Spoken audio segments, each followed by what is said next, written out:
All right, after some Buckeyes and some Hawkeyes, I had to balance things out and bring on another Nittany Lion. And I thought, who better than Mark Hall? Mark Hall has won championships at just about every level. He has more titles than I can probably rattle off, but they include 6 state titles, 3 Big Ten titles, an NCAA championship, and even junior and cadet world championships. Simply put, Mark Hall is a champion. I likely don't have to tell you that, though, as this podcast has some avid wrestling fans as listeners, and most of you know what Mark has accomplished.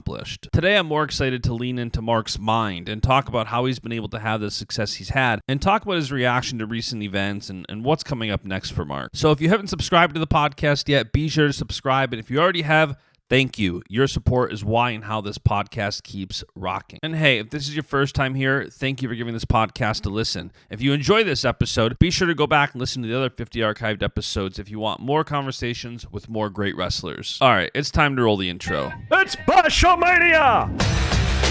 Let me tell you something, brother. He gave us everything he had in him tonight. What you gonna do when Baschamania runs wild on you? Oh, it's gonna be a good one. And business just picked up here on the podcast. Oh, yeah. All right, we have baby Mark Hall. How are you, Mark? I'm good. How are you? By the way, where did that Twitter handle come from? So I've had it for a while. I added the PSU when I got to Penn State. Yep. Me and my dad have the same name, so at all the family functions, he's Big Mark and I'm Baby Mark. Makes sense. So Baby Marky. It's been like that for, I mean, obviously since I was born. Like I really noticed it when I was like 11 or 12, and it just stuck. For sure. And you're not so little. You're not so baby anymore. But with family, you never really get away from that. That's right. I'm also, on top of that, I'm the youngest in my family. So I'll always be the baby. Right. So diving into a bit of your wrestling career, you have one of the most storied high school careers of all time. First person to win 6 Minnesota State high school championships. What do you think led to that level of success, especially so early on? I think most of it was just losing a lot when I was a kid, honestly. Really? I got my butt kicked a lot, and my dad put me in those positions, so I was getting my butt kicked. Yep. I think ultimately that made me a lot better. Just teaches you how to lose. I'm getting humbling experiences. My dad never wanted me to think that I was like all that or I was the man. Yep. So, it's just like always having a goal, always something to work towards. Someone that might have beat me that I wanted to get better than and surpass them. That kind of thing. Right, and as you win like championship after championship, is that kind of how you kept yourself motivated? Like after winning 2, 3, 4 of them, I gotta imagine to some degree it's repetitive, and then to some degree it's not. Yep, and thankfully, right around when I was getting into like the freestyle stuff, they like just brought back Cadet Worlds pretty recently once I was a cadet. So just having that new opportunity of making a Cadet World team, and it's like it kept me working outside of just winning state titles. Yeah, and there's guys like Nolf who tell me, I didn't really want to be an NCAA champion until I was in college. I didn't want to be an Olympic champion until I saw Molinaro. Like, did you have world aspirations early on? Like, what led to that? Yeah, I think just like I said, it was just a new opportunity that hadn't been that hasn't always been around. Sure. So yeah, that's what kind of got me really into freestyle. I've always done freestyle, always with like Kid State and stuff like that, and so once that came around, I realized I could start wrestling guys from around the world when I was 14, 15 instead of waiting until college or maybe even after. Yep. pretty cool experience. And then what led you to Penn State? I mean, it's funny watching the Apple Valley guys kind of spread out, Gable staying home, Seth ending up in Iowa, and then South Dakota, then Wisconsin. What led you to Happy Valley? I'd have to say just the area. I really just love this place. I'm here year round. I don't go home. I'll go home for holidays or like a week in the summer, but this is my home, and it's just a really cool spot. The wrestling is great, obviously, but even among that, I've met some of my best friends in my life here. So it was just a good opportunity, and to move outside my comfort zone instead of going to Minnesota or someplace closer to home. But yeah, I think going to Penn State was a really easy decision for me. Yeah, for sure. And how did you manage your expectations heading there? Like, you already had such a level of success from, high school career and starting to have success in the world level. How did you manage your expectations heading into Penn State on the national college level? Yeah, I think one thing for me was just knowing that once I graduated high school, Apple Valley college guys, they were good competitors, but they hadn't always performed well at the NCAA tournament or at the end of the year, So that was one of my big things I wanted to do. I didn't want to get to college and then flop. I wanted to be a national champion, make All-American honors, things like that. So I just, that's what I was looking forward to a lot. And then, you get guys like Gable and, Seth and I, you want to keep that program back home growing as much as I can. For sure. And, it's interesting because you not only had those aspirations to continue having that success in college, because I get what you're saying, even on a smaller scale, the high school I went to was a really, really good New York program, but the kids kind of flopped out after high school. They just got burned out, and they never amounted to much in college. But, right out of the gate, you become the first true freshman in program history to win an NCAA title at Penn State. What did that mean to you? Yeah, that was pretty cool. I didn't know about that until after I won. Really? That was something I wasn't even thinking about. And then actually Chenzo was the first. He was a redshirt freshman. He was the first freshman. Yep. And then the match after that, I was the true freshman, which is pretty cool.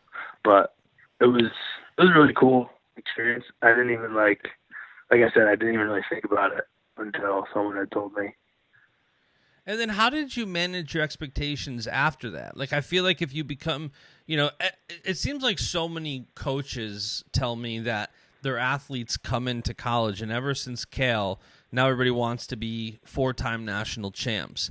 When you win your national championship as a freshman, what was the expectation for yourself, and how did you kind of set the bar for yourself for the rest of your college career? I don't know. I mean, there were things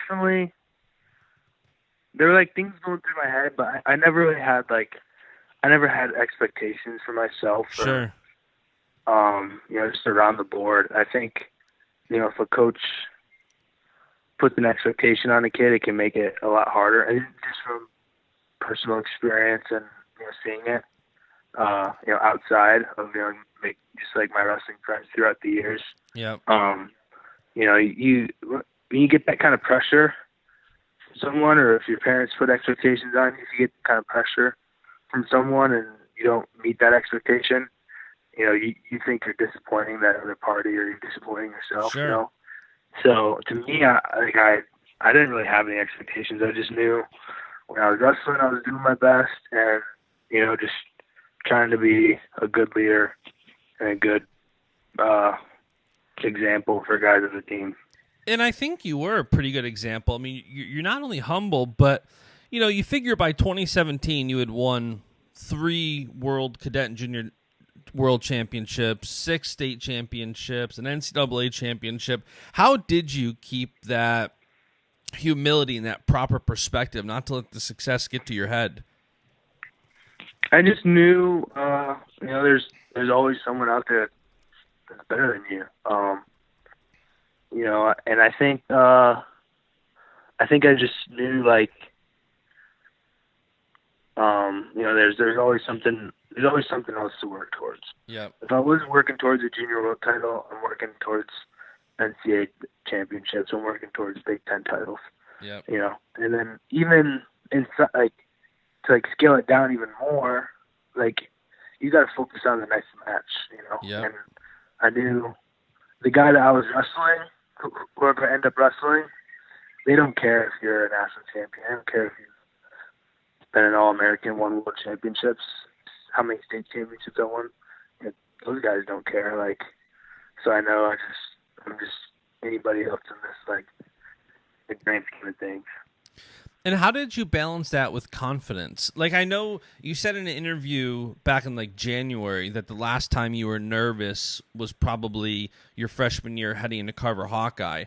How did you balance that, humility with the confidence to not overlook people and not look past any match in your career? How did you kind of balance that humility and confidence? Once I kind of figured out how people look at me, it's the same way that I'm going to look, like, towards other people. Sure. Towards other opponents. I'm not going to make anyone bigger than what they are. I'm not going to make anyone smaller than what they are. I just know we're all human. And in that sense, it just comes down to, there's definitely talent and hard work put in to a craft. So, it just comes down to who has more of that, I think, and who pretty much is who wants it more, who has, like, the better vision of what they want out of, a situation or an opportunity. I just did a good job of thinking like that. And when you think like that, you don't even have to have, because you don't even have to have, like, confidence. I didn't think of myself as more than anyone else, or I feel like that gives people, like, a false confidence. Yep. And then when something doesn't go their way, or something doesn't happen the way that they want it to, it hits them 10 times harder than it would for someone who just believes in what they do, and they just, go out there and do the best that they can, For sure, and there's no doubt that you have such a winning mindset and a perspective that, kind of keeps things, or a mindset that keeps things into perspective. Where did you kind of develop that mindset? Like, it seems like from an early age you developed a very proper perspective and kept a good mindset. Where did you develop that? I kind of got it once my senior year of high school, once I got to college. Coach Kale does a really good job of that, and like all of our coaching staff, they really help us with just like mind training and like options that they give for people. Those are definitely things that I took advantage of. And it just makes it a lot easier. I mean, being a student athlete is hard enough. Like, it's a whole other commitment on top of going to school. Yep. So, you need that kind of that perspective sometimes. For sure. And speaking of Cal and Penn State, being a part of 3 national championship teams, what do you think one of your biggest takeaways is from being a part of that? I think for me, one of my biggest takeaways would probably have to be just like the people that I met, the brothers that I have through the team. Not really anything wrestling wise, I just think, like with all the guys from my year to the freshmen now, and the alumni that I met along the way, like all that has happened inside these past 4 years. So, like meeting my best friends, meeting people that I can help along the way or might help me along this journey is my biggest, like, thing that I've gotten to take away out of the last few years. And what was it like, going from such a storied program like Apple Valley to Penn State? Like, I feel like you went from storied program to storied program. What was the difference between going from like a storied high school program to a storied national program like Penn State?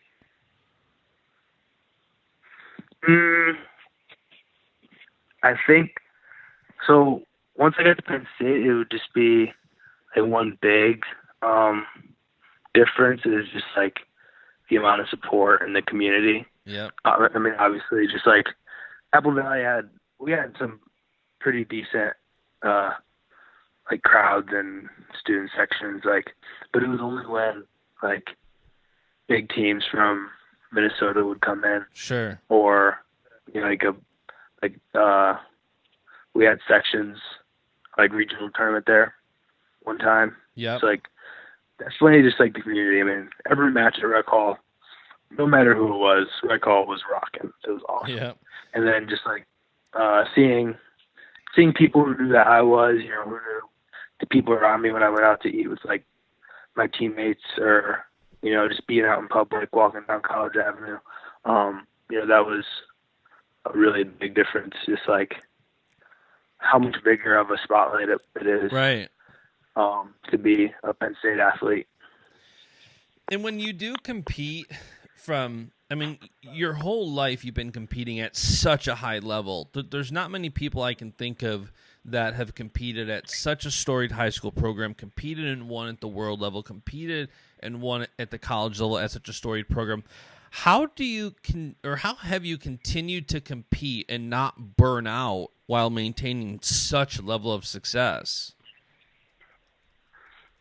I just go back to what's important to me. To me, I have a faith at my center, and with that, I don't wrestle for my own liking. Sure. I don't wrestle because my parents want me to wrestle. I'm doing this because I love it, and I feel like for me, it's what God called me to do, and I'm gonna do that as well as I can. And I would do that with anything. Just like think of being able to compete and being able to, wake up, go to practice every day, and like all these things that come with wrestling. Yeah. I'm just going to do it to the best of my ability, just because I know that it's one of the things that I was put on this earth to do. Sure. And so I think that's the best way for me to describe that and look at it. Yeah, and I know your Instagram profile right now literally says nothing but believer. Like, I know how strong your faith means to you, and it's played in the role it has played in your career. When do you think it really started playing such a strong role in your career? Yeah, I think once I got to college. Once I got to college is when I started to learn about it and learn what it takes to be, a great Christian, and learn what it takes to be faithful to God. Yeah. And I just think I went to church in high school, and I thought going to church was what made me a good Christian. Yeah. And once I got to college, I realized those things are all good, but what makes you a good Christian and a good man is loving God. And then all those things are, you do that because you love God, not because you think it makes you totally good, or a great person. Yeah, for sure. And how I'm imagining that having a strong faith like that and kind of cementing yourself in something bigger than wins and losses, I'm assuming that's what's kind of helped you overcome adversity and deal with the ebbs and flow of a career that wrestling will give anyone. Even for as much success as you've had, I'm sure losing in the NCAA finals to Zahid or other matches, I'm sure they've also hit you sometimes like, man, that one kind of hurt. How have you managed to overcome that adversity? Is it holding on to your faith? Is it just not valuing the win or the loss too much? Like, how have you dealt with the ebbs and flow of all the highs and lows of the sport? Yeah, I know. Just for I guess dealing with all those kind of things, for me, it's just like if I tell people, I deal with matches, I deal with tournaments, like any other tournament, and I deal with each individually match like I would any other match of the year. Then I think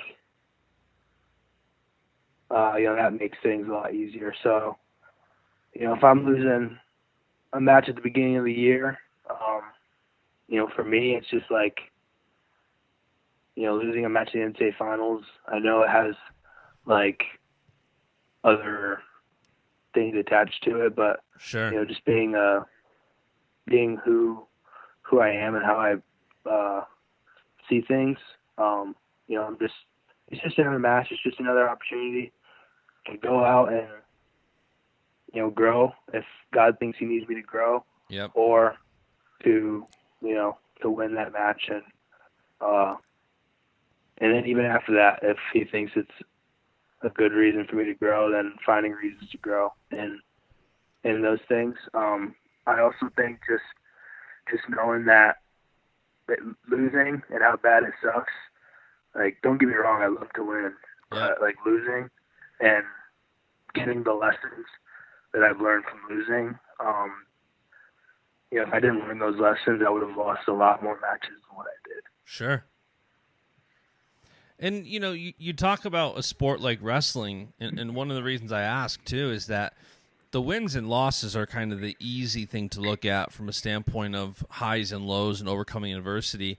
But this year more than ever here, we're there's so many things that go on behind the scenes. There's different things that happen within programs. And now here this year, your senior year, your career ends unexpectedly. You didn't know when you walked off the mat at Big Tens that was your last match. Like, how did you deal with NCAA's being canceled? Yeah, it was so weird, man. I couldn't believe it. All the guys on the team couldn't believe it. Oddly enough, what was really weird was when we got home from Big Tens, me and a couple of the guys on the team were like, we were like sick-ish for like, I guess the day we got back, which is the next day after the finals. Sure. And so we got back and we were just feeling it. Like, we felt pretty sick, and we weren't going to practice that week. I didn't practice at all that week. I think it was that Saturday or that next Sunday we got the news. So just seeing how that situation, I'm thinking, maybe, thinking every opportunity is just another opportunity, not making anything bigger than what it was. For me, I'm thinking, maybe wrestling in that tournament could have got me hurt. I could have, any other competitor could have got them hurt. There's been weird things with, sporting events, something bad could have happened. And so I just truly believe that there was something about, the NCAAs this year, maybe that, God just wasn't ready for people to go through. So, that kind of thing, that's what makes life easy for me. And, I know everything happens for a reason. So I just want to, maybe I can use this opportunity to help someone else through a situation down the road. For sure, man. And I think that God is doing a lot of things through this whole COVID-19 crisis. I think it's a whole nother conversation of just the amount of things that we don't know that God's preventing. And I think it's a really mature mindset to think that way, because the average person, especially in today's society, just says me, me, me. Like, I lost this opportunity. I didn't get this. I didn't get that. And I think to have that perspective kind of robs you of the joy in your life. Like, man, I can't imagine how hard it was to find out you don't have that kind of senior send-off. And I know you posted, like, right after on Instagram, like, man, I've written out 10 things. None do justice for how I'm feeling. So I can't even imagine. And I'm assuming, too, like, shortly after that, I'm assuming your plan was to win NCAAs and qualify for the Olympic trials, and when the NCAAs, Yeah, that's exactly what I was doing. right? So that now when the NCAAs get canceled, were you just kind of waiting in limbo to see what was going to happen with the last chance? Yeah, I mean, once the NCAAs got canceled, I didn't know how much of a domino effect it would be down the road, but for me, what made it kind of like helped me be laid back was because professional leagues were getting canceled. Yeah. NBA season got it wasn't canceled, but it was postponed. MLB got delayed. Like those kind of things were kind of getting put in the back. Yeah. So I kind of had an idea of what would happen to get to the trials. Yep. Before the Olympic trials, but it was still kind of odd, just kind of waiting to see because just how much the training was changing at that point. Most of the guys, we were actually like kind of appointed by administration and stuff, just to go home if you went out to spring break. Go home. If you went home for spring break, stay home, don't come back. Right. So it was weird. It was just different. I didn't really know what to think. Yeah, it's definitely a once-in-a-lifetime not opportunity. It's a once-in-a-lifetime happening where I don't think anything like this is ever going to happen again. So I'm curious now, like moving forward, what are your plans now? I have one more. So I have like a class this summer, and then one more semester of school. And then after that, I'm going to sign with the club and I might be able to sign with the club like in this summer. But I have to be at Penn State up until December 11th when the semester's over. So just like kind of seeing new things to do. I'm not a NCAA athlete anymore, so there's a lot more freedom and kind of seeing where things will present themselves. So I'm excited for that. And kind of a two-part question off that. One is, what has it been like to kind of start focusing on growing your brand and not being an NCAA athlete and being able to do whatever you want, whether it's monetizing yourself through, I know you play video games through Twitch and do different things there, like being able to focus on building a brand now. And also, like, have you given thought to what club you want to be with? Like, are you looking at different clubs? Like, what does all that look like? Yeah, I think growing the brand is pretty cool. Right now the thing is TikTok. Yeah. Not TikTok. I will never TikTok, but like seeing other people. You're not gonna do what Seth is doing. Grow there. No. Actually, I was so happy with his engagement TikTok. Oh, dude, that made me cry. It was cute, man. I was really happy for him. Yeah, it's actually funny. They met at the 2016 Junior Worlds when me and Seth made the team together. Really? I didn't know that. Yeah, it was either 2016 or 2017, but yeah. So that's like a little tidbit. Like I was there at the beginning of the beginning. That's awesome. I don't even remember what we were talking about. But the difference. The brand. Yeah, growing the brand and looking around what you want to do. So just like seeing how other people are doing it, I think it's really cool.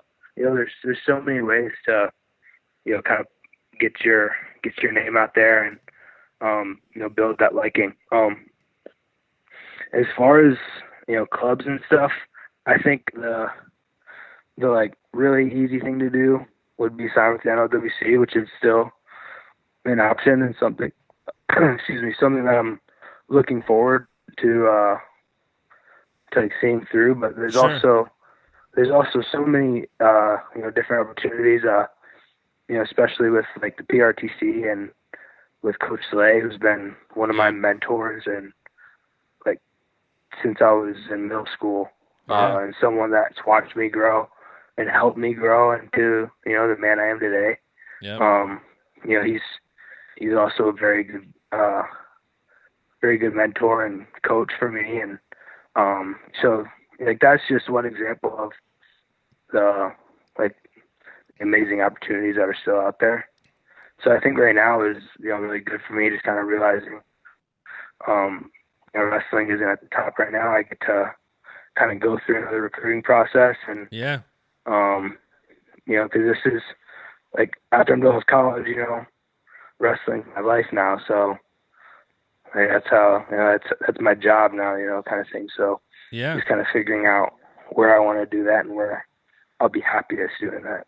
And how do you go through that process? Like, similarly to recruiting, are you looking for, and I'm not even just talking about clubs, like, because I get it. I get what a tie you have to Penn State. I had Brandon Slay in the podcast a couple weeks ago, and he talked so highly of you. Like, I can see that relationship. And, there's so many things here, whether it's relationships and business opportunities. Like, is it leaning on intuition? Is it leaning on trying to figure out what God's will is for you? Like, what are you leaning on to try to help you make those decisions to make sure you make the right one? Yeah, I pray about it so much, like, daily, figuring out where He's gonna, kind of guide my heart. And I think it definitely does fall into just kind of letting God take care of it all. Yeah. I know, one day, and this is how it was when I was being recruited in high school. One day I'm like, oh, I want to be here. And then the next day you wake up and like, man, I don't really like it there. Actually, I want to be here. And things change so much. And then, this one time there's going to be something that, just hooks me. And I just want more of it. And Right. want to be a part of that. And so I'm excited for when that place hits, and like that kind of feeling Yeah. is what I'm kind of looking for. And is what that I'm fire ready for. And is that fire still burning to, like, be an Olympic world champ? Like, when you've had this much success, is that fire still burning? Like, I want to be an Olympic champ. I want to be a senior level world champ. Oh yeah, I always think about it. It's a really cool, like, opportunity for me because, throughout my wrestling career, Yep. I've been, at or near the top, and I want to stay at the top. I want to keep working to do